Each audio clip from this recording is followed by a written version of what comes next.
with radio DJ Dan Le Batard claiming that one of Shane Gillis' jokes was derogatory to LGBT people. The outcry over his ESPYs address isn't going away.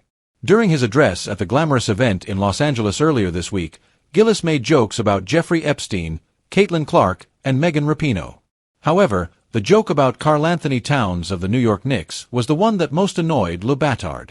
On social media, Towns has frequently been made fun of for having what some people perceive to be a feminine voice. In reference to the Knicks' NBA playoff success, Gillis declared, "Karl-Anthony Towns is here." Then he shouted, flamboyantly, "Hey girl!"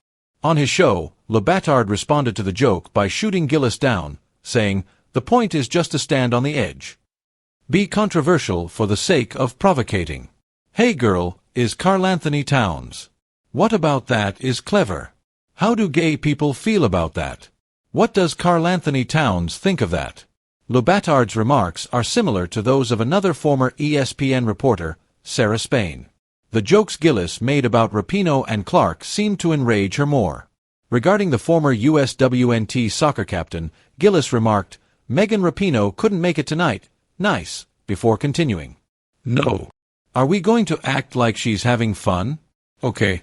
When Caitlin Clark retires from the WNBA, she's going to work at a Waffle House so she can continue doing what she loves most. Fist-fighting black women," the comedian and actor said of Clark, mocking the 4 feet 8 inches Olympic gymnast Biles for her height and the WNBA for its less well-known players.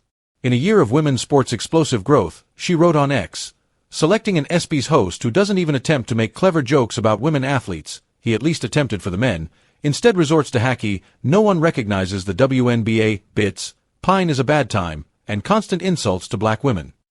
Colder. Gillis's jokes that night had varying degrees of success. Some made the audience laugh out loud, while others fell flat.